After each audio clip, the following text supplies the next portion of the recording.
राधे राधे महाराज जी। गुरुदेव, कुछ माह पहले मेरे एक सहपाठी से मित्रता हो गई थी और मैं उस व्यक्ति में आसक्त हो गई और एक दूसरे से जीवन साथी जैसे संबंध भी कोशिश हुए महाराज जी। हालांकि वो ज्यादा दिन तक टिके नहीं ना ही रहे, पर कुछ परिस्थितियां आई और सब खत्म हो गया। परंतु मेरी उसमें आसक्ति इतनी ज्यादा हो गई कि मैं उसे भूल नहीं पा रही महाराज जी। वो व्यक्ति दिख जाता है। अब वासनाओं के खेल खेलोगे, मन मलिन होगा तो भूल क्या पाओगे। अरे धिक्कार है ऐसे जीवन को कि जो मनुष्य जीवन मिलने पर भगवान के लिए बात नहीं आई कि मैं भगवान को भूल नहीं पाती हूँ। ये जीवन का तो लाभ होना चाहिए। इन नाशवान शरीरों में आसक्ति करके, इंद्रियजन्य सुखों में भोग सुख का अनुभव करके मैं उनको भूल नहीं पाती, तो धिक्कार तुम्हारी बुद्धि को। अपने जीवन को पतित करके, भ्रष्ट करके बुद्धि को मनुष्य में आसक्त कर लिया। यही तो नरक जाने का रास्ता है, और कौन सा रास्ता है। जीवन साथी चुनना है तो एक बार चुन लिया और आजीवन उसका निर्वाह किया तो जीवन साथी है। तो व्यभिचार प्रवृत्ति हुई आज, इससे कल उससे, परसों उससे, नरसों उससे, जिसे आजकल लोग कह रहे हैं ब्रेकअप, बॉयफ्रेंड गर्लफ्रेंड, ब्रेकअप, फिर बॉयफ्रेंड, फिर ब्रेकअप, फिर तीसरा बॉयफ्रेंड। ये क्या है? क्या आज शासन नहीं है ना, न माता पिता का शासन है, न समाज का शासन है, न शास्त्र का शासन, न भगवान का शासन, कोई स्वीकार नहीं है ना। इसलिए मनमानी आचरण होते हैं। मनमानी आचरण करने का अधिकार किसने दिया तुमको? या एक बार पाणी ग्रहण किया तो आजीवन निर्वाह किया। अपने पर शासन नहीं, अपने धर्म को नहीं जानती हो, शरीर का बार बार अपवित्र होना, ये क्या है? मन शरीर में लगा हुआ है, मन अपवित्र हो रहा है, पाप का खजाना बन रहा है। नरक जाओ, नरक भोगो। ये दुर्लभ मनुष्य देह का क्या लाभ मिला? आजकल यही प्रवृत्ति चल रही, तुम्हारी बात नहीं बच्चा, ये आजकल प्रवृत्ति यही चल रही है। ये कोई मतलब नई बात नहीं, यही प्रवृत्ति चल रही है। भगवान का नाम जप करो, जो संयम से रहो। अगर स्त्री शरीर है तो किसी एक पुरुष का एक बार वरण करो, आजीवन वरण करो। छूट जाए तो ब्रह्मचर्य से रहो, आजीवन ब्रह्मचर्य रहो। ये व्यभिचार प्रवृत्ति से नरक जाने का रास्ता होता है। त्रिविधम नरकस्येदम द्वारम नाशनमात्मनः कामः क्रोधा तथा लोभा तस्मादेत्ययं त्यजेत्। ये तीन नरक के द्वार हैं, काम क्रोध लोभ। इन्हीं में जो फंसे हुए नरक जाना है, और क्या करना है? नरक की प्रवृत्ति करनी। भूल नहीं पाती, तुम्हें घृणा हो जानी चाहिए कि जिसके लिए मैंने शरीर समर्पित किया वो आदमी मेरा हो नहीं हुआ, तो वो भूलने योग्य है, वो घृणा करने योग्य है। नाम जप करो और सही रास्ते से चलो, नहीं तो किसी काम का मनुष्य जीवन नहीं रह जाएगा। हम कहते हैं दोस्ती करना पाप नहीं है, कोई भी किसी से भी दोस्ती करो, लेकिन दोस्ती गंदगी करना पाप है, बेविचार करना पाप है। ये क्यों करते हो? अगर आपको दोस्ती पक्की तो आजीवन निर्वाह करो, माता पिता का आशीर्वाद लो, देवताओं का अर्चन बंदन करो, ब्याह करो, एक साथ रहो, कोई बात नहीं, आजीवन रहो। ये क्या है? इससे बेविचार, उससे बेविचार, उससे बेविचार, तो किसी का शासन नहीं होता, इसीलिए मनमानी आचरण होते। कोई तुम्हारी बहुत अवस्था है क्या? ये मनमानी आचरणों से क्या होगा? अपने जीवन को खोखला करके नरक जाओ, नरक का रास्ता पुष्ट करो। इसलिए बच्चा सावधान, नाम जप करो और सावधान रहो, और भगवान का आश्रय लेकर के धर्म पूर्वक जीवन व्यतीत करो। मनुष्य जीवन ये दिव्य मिला है, इससे भगवान की दिव्यता प्राप्त करो। अब हम कहते हैं ठीक है, गृहस्थ में जाना है, गृहस्थ में जाइए, लेकिन किसी एक पुरुष का ऐसा वर्णन करो। देखो आजकल मनमानी चल रहा है। माता पिता वर खोजते थे, पंडितों से विचार किया जाता था, बड़े धर्म पूर्वक देवी देवताओं की आराधना करके ब्याह होते थे, आजीवन निर्वाह होता था। हमने कभी नहीं सुना डिवोर्स, गांव में कभी डिवोर्स नहीं सुना हमने। ये जो व्यभिचार प्रवृत्ति शुरू ना, गर्ल फ्रेंड और बॉय फ्रेंड और लिव इन रिलेशन, यहां से शुरू हुआ है डिवोर्स। नहीं, हमने कभी डिवोर्स नहीं सुना। आजीवन निर्वाह, क्योंकि माता पिता ने किया, देवी देवताओं का पूजन करके, शास्त्र के पंडित के अनुसार अग्नि के फेरे लेकर, तब कहीं वो धर्म से चलो। इस तरह के मनमानी आचरण कोई भी मत करो, नहीं तो पछताना पड़ेगा। संसार का बड़ा विचित्र स्वरूप है, होश में चलना चाहिए। आचार्य अखिलेश आनंद जी, हरिद्वार। राधा वल्लभ श्री हरिवंश महाराज जी। महाराज जी, हम सब कुछ जानते हैं धर्म क्या है, अधर्म क्या है, पर सब कुछ जानते हुए भी अधर्म और नहीं जानते हो, नहीं जानते हो। जानकारी उसे कहते हैं कि जब जान गए तो जय जाने जग जाए हेराए, जागे जथा स्वप्न भंग जाए। स्वप्न में जैसे हम जगे हुए होते, तो क्या जगे हुए होते हैं क्या? स्वप्न में हम क्रियाएं करते देखते हैं, और ऐसा थोड़ी लगता है कि मैं स्वप्न देख रहा हूं, ऐसा लगता है मैं जगा हुआ हूं। तो क्या वो जगा हुआ होता है क्या? वो अज्ञानी स्वप्न में अपने को जगा हुआ जैसे मानता है तो जगा हुआ नहीं होता। ऐसे आप अज्ञान की धरा में हो और आप ये जानकारी कर रहे हो कि मुझे धर्म का पता है, मुझे अधर्म का पता है, जैसे अपने को जानकारियां जो कुछ है जो उपलब्ध हो चुकी है वो प्रकृतिजन्य केवल बुद्धि तक है, आपके अनुभव में नहीं है। अनुभव में नहीं तो पता है पूरा हलवा बनाने की प्रक्रिया आती है लेकिन कभी बैठ करके बना के पाया नहीं तो क्या फायदा। जिस जानकारी का प्रयोग ना हो सके वो जानकारी हमारी किस काम की, बात समझ रहे ना। इसका तात्पर्य हुआ कि हम अध्यात्म बल से कमजोर हैं। हम जानते हैं कि ये नहीं करना चाहिए, हम जानते हैं ये करना चाहिए, तो जो करना चाहिए वो कर नहीं पाते, जो नहीं करना चाहिए वो हम छोड़ नहीं पाते। ईमानदारी का विषय ये है। इसका कारण हमारे अंदर अध्यात्म बल की कमी है। हम अगर प्रशांतात्मा विगत भीर ब्रह्मचारी वृत्ति स्थित है, अगर हम संयम से चलें, अपने अंतःकरण में निरंतर भगवत चिंतन करें, ब्रह्मचारी व्रत से स्थित हों और निरंतर परमात्म चिंतन करें तो अभी आ जाएगा। जो नहीं करना वो नहीं करना, चाहे प्राण निकल जाए, और जो करना है वो उत्साह संपन्न होकर के करना है। तो हमारे अंदर जो जानकारियां उनका प्रयोग ना करने का जो हमारे अंदर असमर्थता है वो अध्यात्म की कमी है। यदि हम खूब भगवान नाम जप करें, शास्त्र स्वाध्याय करें, ब्रह्मचर्य से रहें, पवित्र आहार करें तो बहुत बढ़िया आ जाए, बहुत बढ़िया आ जाए, स्थिति बन जाए हमारी। और हम भगवत चिंतन रहित हैं, इसीलिए हमारे तो इसलिए ये जानकारी होते हुए भी हम नहीं जानकार हैं। जानकारी अगर जितने आपको जानकारी अगर उसका प्रयोग कर ले तो आप ब्रह्म सिद्ध महापुरुष हो जाए। किसको जानकारी नहीं। जब गांव में लोग शव यात्रा करते हैं, बोले राम नाम सत्य है, सत्य बोलो मुक्ति है। इससे बड़ा और क्या ज्ञान होगा इस ज्ञान से बड़ा और क्या ज्ञान होगा कि पूरे त्रिभुवन में अगर सत्य है तो भगवान का नाम सत्य है, और भगवान का नाम बोलो तो मुक्ति है। लेकिन वो बीड़ी पीते हुए लौटते, उनको कोई मतलब नहीं कि क्या गा रहे, वो समझते मरने वाले के साथ ये गाया जाता है, बस वो गीत गाते, वो उसका भाव तो समझते नहीं है। इसलिए हमें सबको जानकारी है, अपने कल्याण भर के लिए सबको जानकारी है। सबको ही जानता है मरना है, सब देख रहे हैं एक दूसरे का मरना, सबको पता है यहाँ सब नाशवान है, सबको पता है यहाँ से कोई कुछ लेके नहीं जाता। बस इतनी जानकारी काफी है। अगर हम परमार्थ में चल दें और इतनी जानकारी हमारी पक्की रहे तो हम तो महात्मा बन जाए। लेकिन ये जानकारी ना जानकारी के अंतर्गत ही है। जैसे स्वप्न में जगा हुआ मानता हुआ भी वो सो रहा है, वो अपने को जगा हुआ मानता है, लेकिन जब जगेगा तो स्वप्न हट जाएगा। जगने की पहचान है, स्वप्न हट जाएगा। तो सच्ची जानकारी का मतलब है, धर्म की जानकारी का मतलब है, जेहि जाने जग जाए हेराई, जागे जथा स्वपन भ्रम जाई। जो जान गया तो उसके सामने से संसार ऐसे गायब हो जाता है जैसे स्वप्न का पूरा दृश्य जागने पर गायब हो जाता है। फिर दिखाई क्या देता है, सी राम मैं सब जग जानी, करूं प्रणाम जोरी जुग पानी। तो हम अपनी जानकारी को सत्य बनाएं, हम अपनी जानकारी का प्रयोग कर सके, इसलिए खूब नाम जप करो और ब्रह्मचर्य का जरूर ध्यान दो। आज व्यभिचार परायण हमारी जनता हो रही है, जिधर देखो व्यभिचार का बोलबाला है। वो सब अपवित्र बुद्धि। अध्यात्म को धारण करने के लिए गृहस्थ में है तो उचित ब्रह्मचर्य, और विरक्त में है तो पूर्ण ब्रह्मचर्य। ब्रह्मचर्य के बिना, ब्रह्मचर्य जीवन की नींव है। ये आजकल नए नए सब जितने बच्चे हैं ना, गर्लफ्रेंड बॉयफ्रेंड हस्तमैथुन ये वो सब नष्ट किए दे रहे अपने आप को। ये क्या है, मनुष्य जीवन का उपहास कर रहे हो।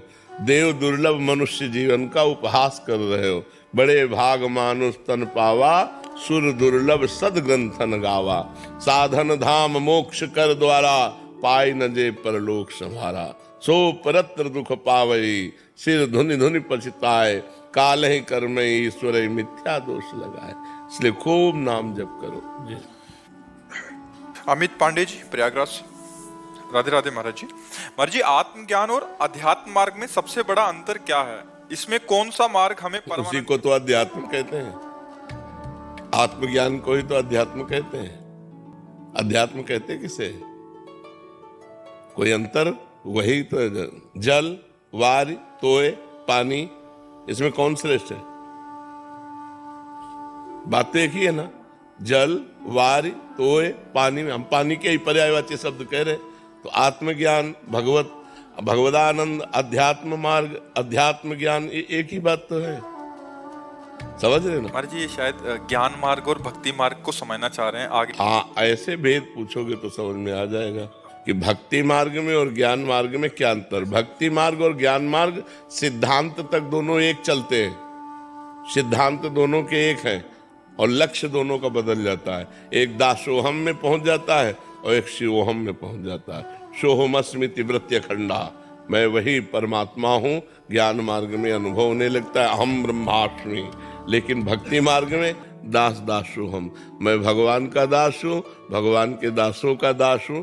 इतना अंतर। सिद्धांत दोनों के एक ही है, संयम नियम के सिद्धांत दोनों के एक ही है, भगवत चिंतन आत्मचिंतन के सिद्धांत एक ही है, लेकिन परिणाम दोनों का जो अलग अलग चिंतन का हो जाता है। एक का चिंतन होता है तत्वमसि, तत्वम आशी, और एक का चिंतन होता है दासु हम, मैं भगवान का दास हूं, या दास दासु हम, मैं भगवान के दासों का दास हूं। इतना अंतर हो जाता है। समझ पा रहे हो? साधन मार्ग थोड़ी दूर तक एक जैसा चलता है, चाहे वो भक्ति मार्ग का हो चाहे ज्ञान मार्ग का हो।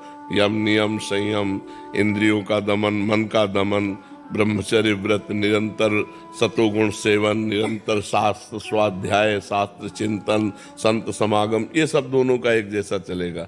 लेकिन चिंतन फिर अलग अलग हो जाता है। एक का आत्म चिंतन होता तो तत्वमसि में, अहम ब्रह्मास्मि, और एक का दास दासु हम, मैं भगवान का दास हूँ, भगवान का सखा हूँ, भगवान हमारे मित्र हैं। कई तरह के भाव हैं हमारी भक्ति में। भगवान के रिझाने के शांत, दास्य, सख्य, वात्सल्य और गोपी सहचरी, ये भावों के द्वारा हम भक्ति का आनंद लेते हैं। इसमें कई भाव, उसमें एक ही भाव है अहम ब्रह्मास्मि, और वो सत्य है, कोई इसमें अंतर नहीं है। दोनों मार्ग सत्य है, दोनों का परिणाम एक ही निकलेगा। जाके जब फल निकलेगा तो भगवदानंद, परमात्मानंद, आत्मानंद, विज्ञानानंद, अखंडानंद, जो भी कहो वो एक ही है। जैसे घाट अलग अलग है, यमुना स्नान एक ही है, यमुना जी एक ही है जी। ईशान शर्मा जी बेंगलोर से। राधे राधे। राधे राधे महाराज जी। महाराज जी किसी संत या गुरु के समीप अगर हृदय में डर का आभास हो तो इसका क्या अर्थ? बहुत अच्छा है, बहुत अच्छा है। जो गुरु और संत से डरते हैं वो अभय हो जाते हैं, वो माया से फिर नहीं डरते। जो संत और गुरु से नहीं डरते उनसे अपराध बनता है, फिर वो माया से भयभीत हो जाते हैं। अभय होए जो तुम्हें डराई, यही डर ही डर पे हरिवंशी, जिनो भ्रमय गुण सलिल पर, जी नामन मंगल लोक तीन सुहरिपद भजन। अपने साहब से डरना चाहिए, अपने गुरुदेव से डर लगे कहीं हमसे कोई ऐसा अपराध न बन जाए कि हम गुरुदेव के सामने जाने लायक न रहे, कहीं हमसे कोई गलती न बन जाए, तो डर होना चाहिए, गुरुदेव का डर होना चाहिए। हम संसार में कभी कहीं भयभीत नहीं हुए, लेकिन अपने गुरुदेव से डरते हैं। गुरुदेव के समीप जाते ही पूरा हृदय कांप उठता है, कोई गलती न हो जाए, कोई त्रुटि न हो जाए, तो हम गुरुदेव से कभी विमुख न हो जाए। इसलिए एकांत में भी डर लगता है। हमारे गुरुदेव सब जानते हैं, अगर हमसे कोई गलती हुई तो गुरुदेव जान जाएंगे, और गुरुदेव जान जाएंगे तो हमारा त्याग कर देंगे, फिर हमारा होगा क्या? गुरुदेव के बिना हमारा कोई अस्तित्व ही नहीं। इसलिए संत और गुरुदेव से डरना है, बहुत अच्छी बात है, पर इतना न डरे कि उनसे विमुख हो जाए, इतना न डरे। एक मर्यादा का डर, एक मर्यादा का डर होता है, और कोई भयभीत थोड़ी करते गुरुदेव। गुरुदेव कोई ऐसे थोड़ी कि भयावने हो, लेकिन एक मर्यादा होती है गुरु शिष्य के बीच में, उस मर्यादा का भय होता है। रवि प्रकाश विजय जी राजस्थान से। महाराज जी भगवत प्राप्ति के लिए मन की स्थिरता आवश्यक है, लेकिन मन के विचलित रहने पर मन की स्थिरता या दृढ़ता के उपाय क्या हो सकते हैं? बार बार जहां मन जाए वस्तु, व्यक्ति, स्थान, घटना, परिस्थिति में वहां से हटा करके अपने लक्ष्य में लगाना, भगवान के नाम में लगाना, रूप में लगाना, भगवान की लीलाओं के चिंतन में लगाना। या दूसरा, जहां जहां मन जाए हर वस्तु, व्यक्ति, स्थान, घटना में भगवान को देखना। कि ये वस्तु में भगवान है। जब सृष्टि नहीं थी तब भगवान ही थे, जब सृष्टि नहीं रहेगी तो भगवान ही रहेंगे। तो बीच में क्या है? भगवान ही तो है। कोई ऐसी जगह नहीं, कोई ऐसा कण नहीं, कोई व्यक्ति नहीं जिसमें भगवान न हो। तो जिस वस्तु, व्यक्ति, स्थान, घटना पे मन जाए वहां से हटा हटा करके भगवान के नाम में लगाना, या वहां भगवान का दर्शन करना कि इसमें भी तो भगवान है, इसमें भी तो भगवान है। तो हर समय भगवान का चिंतन करने से मन एकाग्र होने लगता है। ये अभ्यास करत करत अभ्यास के जड़मत होत सुजान, रस्सी आवत जात ही सिल पर होत निशान। तो जब हम बार बार अभ्यास करेंगे, अतिशय रगड़ करे जो कोई, तो अनल प्रगट चंदन ते होई। चंदन से आग पैदा हो जाए यदि अतिशय रगड़ की जाए। तो जब हमारी जबान में बार बार रगड़ होगी राधा राधा राधा, या जो नाम प्रिय हो, और बार बार मन हटाकर राधा राधा राधा, तो हमारा मन एकाग्र होने लगेगा। जहां मन एकाग्र हुआ और भगवदानंद मिला, बस यम लब्ध्वा चापरम लाभम नामन्यते अधिकम। इससे अधिक कोई लाभ नहीं है। जिस समय भगवदानंद की अनुभूति होती है उस समय फिर मन कहीं जाता ही नहीं। ब्रह्मादिक के भोग सब, स्वर्गलोक मर्त्यलोक की तो बात जाने दो, ब्रह्मलोक के भी भोग विष के समान लगते हैं जिसको भगवदानंद की अनुभूति होती है।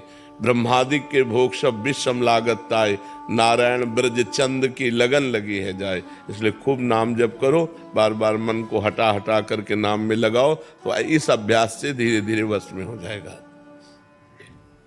मोहित सेठी जी गुरुग्राम से। जी राधे राधे महाराज जी। श्री हरिवंश महाराज जी, पहले 25 वर्षों तक आर्थिक कठिनाइयों के कारण मैंने पढ़ाई और अब ऑफिस के काम को ही श्रेष्ठ कर्म मानकर अब तक जीवन बीता, बस इस आशा में कि परिवार को संभालूं। लेकिन जब से आपको गुरु स्वीकार किया तब से समझ आया कि जीवन का एकमात्र लक्ष्य भगवान को पूर्ण रूप से समर्पित होना है। महाराज जी, अब इस ओहदे पर पहुंच चुका हूं कि जहां रोज 13-14 घंटे काम करना पड़ता है और साथ में नाम जप में महाराज जी बहुत कठिनता आ रही है। केवल 1 ही घंटा दिन में दे सकता हूँ नाम को। महाराज जी, अभी मन में पीड़ा होती है, चिंता होती है, डर भी होता है। लेकिन 14 घंटा हर समय आप बोलते तो नहीं रहते ना, क्रियाएं भले कर सकते हैं, कोई भी क्रिया, और उसमें भी हमें मिनट सेकंड का तो समय मिलता है ना। उस मिनट सेकंड को राधा राधा राधा और पूरे के पूरे 14 घंटे भगवान को समर्पित कर देना। ये कर्म समर्पण हो जाएगा और भगवान, हृदय से भगवान के आश्रित हो। जो शेष समय मिले आपके 14 घंटे में, उसमें राधा राधा राधा राधा राधा राधा, उसमें नाम जप करो। और जो 14 घंटा के बाद 6 घंटा सोने में समझ लो, तो 14×6 कितने हुए?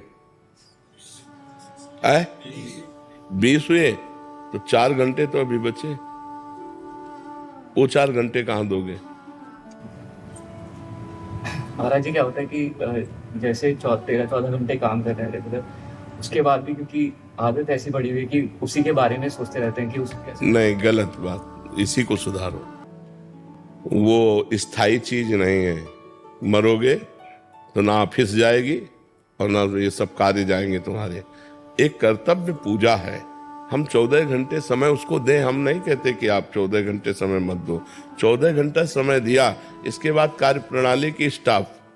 अब हम दूसरा अपने जीवन को पारलौकिक उन्नति के लिए अब हम थोड़ा सत्संग सुनते हैं, थोड़ा शास्त्र स्वाध्याय करते हैं। 1 घंटा ले लो उसका मार्जन करने का, हमारे द्वारा उसमें से क्या गलती हुई, क्या उन्नति के लिए हमें करना चाहिए, उस पर विचार कर लो। तो 3 घंटे फिर भी बचते हैं। तो 3 घंटे भजन करो, शास्त्र स्वाध्याय, ठाकुर सेवा, नाम जप। 3 घंटे भागवतिक करो, 14 घंटे संसारिक करो, 1 घंटे दोनों कार्यों के चिंतन का करो, 6 घंटे सो जाओ। पूरा विभाग हो गया 24 घंटे का। ईमानदारी से यदि करो तो भजन के लिए सबको टाइम है, और बेईमानी करो तो किसी को टाइम नहीं है। बोले हम तो गृहस्थ हैं, बस एक शब्द में मारा कि पूरा का पूरा जीवन बर्बाद कर दिया। अरे गृहस्थ हो तो क्या हर समय तुम काम में लगे रहते हो? 12 घंटे 14 घंटे काम करने के बाद 6 घंटे सोने के बाद 4 घंटे बचे। हम 2 घंटे छोड़ देते हैं, 1 घंटा भोजन, 1 घंटा मनोरंजन, तो 2 घंटे भजन करो। 120 मिनट अगर भजन करोगे तो तुम्हें आनंद की प्राप्ति होने लगेगी। बेईमानी ना की जाए। मनोरंजन में, संसार के इस कार्यों में ही केवल जीवन नष्ट कर देने से जीवन का लाभ नहीं। जीवन का लाभ उस दिन की याद करो जिस दिन तुम मरोगे। हम तो अध्यात्म हमारा उस दिन के लिए तुम्हें बलवान बनाता है। जिस दिन तुम्हारी मृत्यु आएगी, न तुम्हारी पत्नी साथ होगी, न तुम्हारा मित्र साथ होगा, न तुम्हारी ऑफिस साथ होगी, न बैंक बैलेंस होगा, न घर होगा, न कोई सामग्री होगी। क्या पूरा जीवन बर्बाद कर दिया। अब जाने के समय तुम्हारे पास क्या है? इस लोक से क्या लेके जाओगे? इस लोक से ले जाने के लिए भगवान नाम, राधा राधा राधा। जो नाम जप किया, जो परोपकार किया, जो धर्म किया, जो तीर्थाटन किया, ये तुम्हारे साथ जाएगा। तो मनुष्य जीवन में एक पक्ष उधर भी रखो, तो एक पक्ष आगे के संभालने के लिए भी रखो, परलोक संभालने का भी रखो। तो इसलिए 2 घंटे तो भजन करो ही। और 1 से 1.5 घंटा तो हो जाता है रोज का। जी हाँ, बिल्कुल ठीक है। और बीच बीच में नाम जप करते रहो, और शेष जो भी समय आपका वो भगवान को अर्पित करते रहो। ये कर्म समर्पण और भगवत स्मरण के प्रभाव से निश्चित भगवान की कृपा प्राप्त होती है। शीतल सिंह जी, लखनऊ से। जी राधे राधे महाराज जी। महाराज जी, मुझे प्रभु पर इतनी आस्था नहीं थी पहले। मेरे साथ कुछ ऐसा हुआ कि फिर अभी आपकी अनुभूति होने के बाद मेरा नाम स्मरण और ईश्वर की ओर आस्था प्रबल हो गई है। अब हर समय नाम जप और प्रभु स्मरण होता है महाराज जी, प्रयास करती हूँ। परंतु प्रभु जी, मेरा मोह अब मेरे घर वालों से, रिश्तेदारों से खत्म सा होता जा रहा है। क्या मैं अपने घर वालों के प्रति अन्याय कर रही हूँ? नहीं, मोह खत्म हो जाए, लेकिन भगवत भाव करना चाहिए। सब में भगवान विराजमान है, और जिसका जिसके प्रति जो कर्तव्य है उसका पालन करे। पति को पति की तरह प्यार करे, पुत्र को पुत्र की तरह प्यार करे, रिश्ते नातेदारों को धर्म मर्यादा से प्यार करे। सब में भगवान है, लेकिन मोह किसी से नहीं। यही तो उत्तम बात है, यही तो भजन का फल है कि हम सबसे प्यार करें, सबको सम्मान दें, सब धर्म पूर्वक सबके साथ व्यवहार करें, लेकिन मोह हमारा किसी से नहीं। जी, अब ऐसा होता है कि कुछ भी करने से पहले मन से 2 आवाजें निकलती हैं, लगता है ये मैंने गलत किया या ये सही किया। कुछ इसमें मतलब हमेशा उलझन सी। नहीं, उलझन मत रखो, नाम जप करते रहो, शास्त्र विरुद्ध आचरण मत करो। गंदी बातों को सब कोई जानता है, उनको मत करो। और गलत ये नहीं होता, हम परिवार से, जैसे बच्चा है तो हमारा मोह नहीं, लेकिन मेरा भगवान है, इसमें मेरे भगवान है, इसलिए हम बहुत दुलार करते हैं। हमारा कर्तव्य है उसको पढ़ाना, लिखाना, खवाना, पियाना। ऐसे पति मेरा भगवान है, उसके अनुसार कर्तव्य करते, मोह हमारा नहीं है। यही भजन की तो प्रणाली है। भजन और प्यार सिखाता है। भजन ऐसा थोड़ी कि अरे वैसे नहीं, भजन प्यार सिखाता है। सबसे प्यार करो, सबसे प्रेम से धर्म के अनुसार प्यार करो, और नाम जप करो, मोह किसी से करो मत। यही तो भगवान के मार्ग की पद्धति है।